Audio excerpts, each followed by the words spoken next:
Land Rover fans all around the world have waited 3 years for a brand new Defender, and finally, it's here. As giants of the car world go, the Land Rover Defender is right up there. But replacing a car that was in production for nearly 70 years is no mean feat. That's why this one has been a long time in the making, and the new one is now not only more refined, more spacious, easier to live with, and will appeal to more buyers than ever before, it's also true to its ancestor. It should be unstoppable off-road. Coming up in this in-depth preview, we find out how modern it really is, take a look at the outside, Look at it. It just looks such like the old car, doesn't it? and the inside, Do you hear that?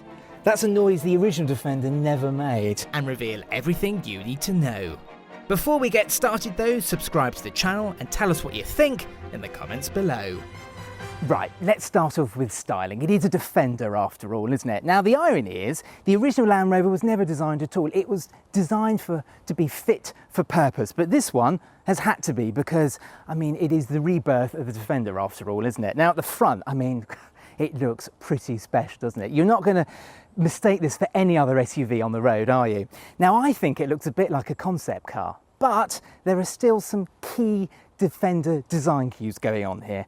Now I love the geometric forms going on here. Lots of squares, it all looks very modernist, very clean cut, doesn't it?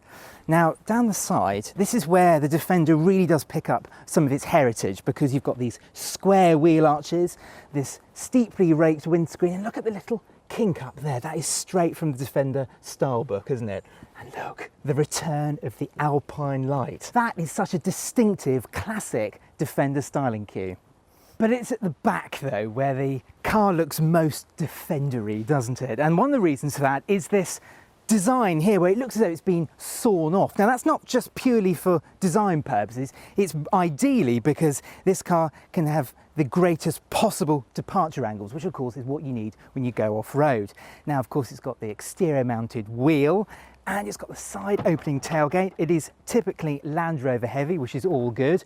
Now this is the 90, you can see it is the 3-door version. There is the 110, which has got the 5 doors, and if you do need a bigger boot and the potential to carry 2 people in the back to make it a 7-seater, or 5+2 as Land Rover likes to call it, the 110 is the car for you. But the 90 looks the most iconic, doesn't it?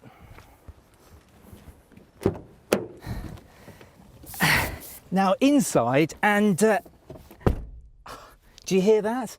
That's a noise the original Defender never made. That just speaks of solidity and strength, doesn't it? And that is a key word to describe the entire interior, actually, because it really is built to last, is this car. Now, there's lots of stuff to talk to you about in here. The first thing I want to kick off with is this beam that runs around here. Now it's made from die-cast magnesium alloy, and it is structural. It is part of the car. To prove that, if I just grab the grab handle here and shake the car, the whole car is moving.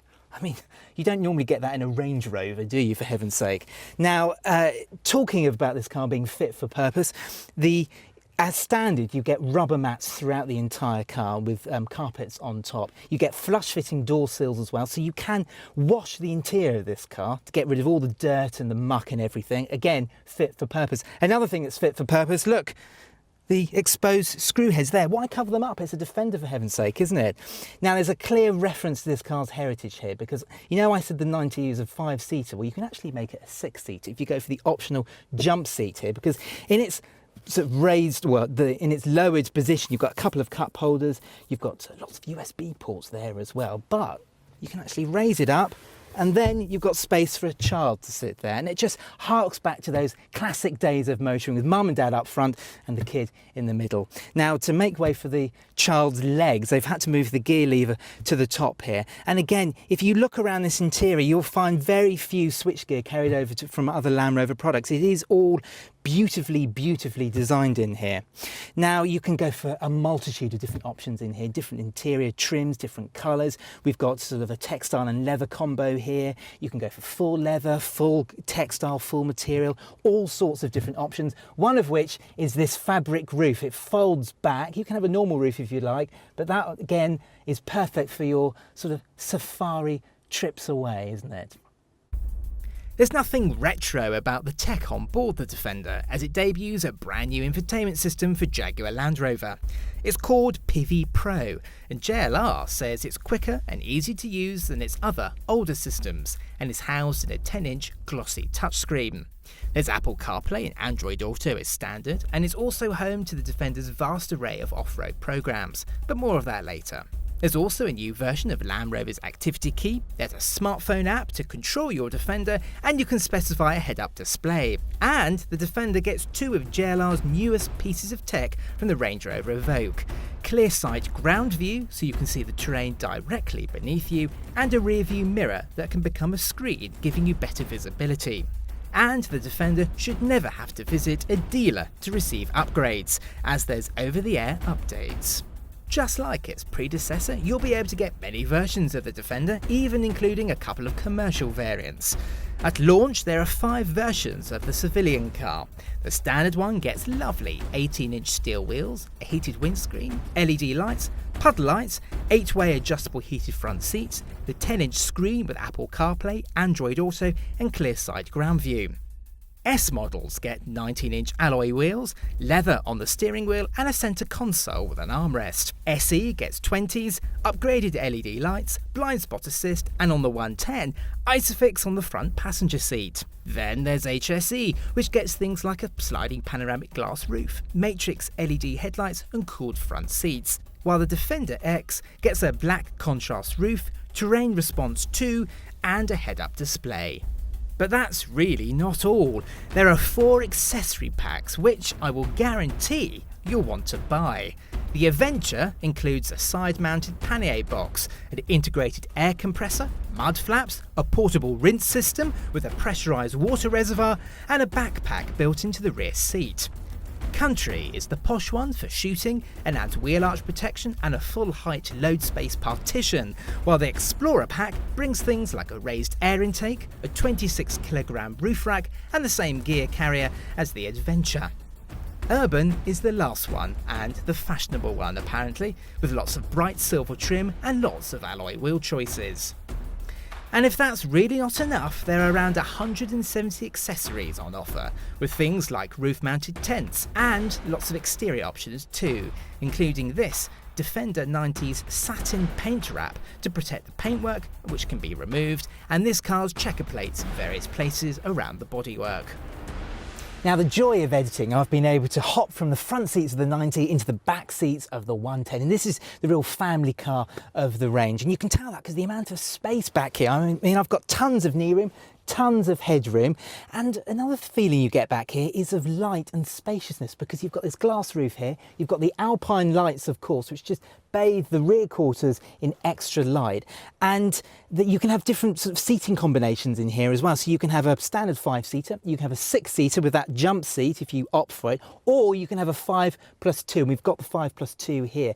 Now, to get into the back, you just fold this seat down, slide that forwards, and there you can see you've got your 2 individual seats back there. Now, they're not electric, and it's not a full 7-seater, but they're there for occasional use. And you just pop that seat up there like that with the headrest, and like I say, it's absolutely perfect for children back there. And you've got heated seats, and again, you've got loads of light.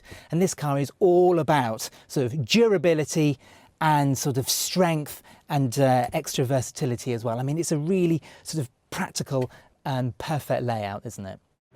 Under that bluff nose will be a pair of petrols and 2 diesels on offer at launch. The P300 uses a 2-litre 4-cylinder petrol engine with 296 bhp, while the P400 uses one of JLR's brand new 3-litre supercharged and turbocharged straight-six petrols. This has 395 bhp and is also a mild hybrid with a Bowt integrated starter motor and a 48-volt lithium-ion battery system. If you really want a diesel, and come on, it's a Defender, so the answer will probably be yes, there are 2 2-litre diesels. The D200 has 197 bhp and the D240 has 237 bhp. All engines get an 8-speed automatic gearbox with a twin-speed transfer case that offers low range ratios.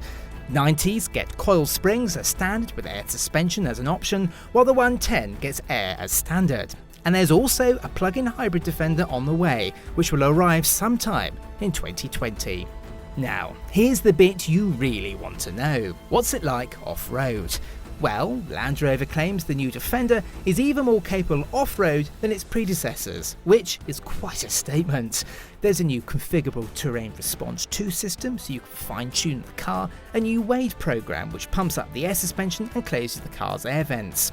The 110 has approach, breakover and departure angles of 38, 28 and 40 degrees respectively, and its maximum wading depth is 900mm.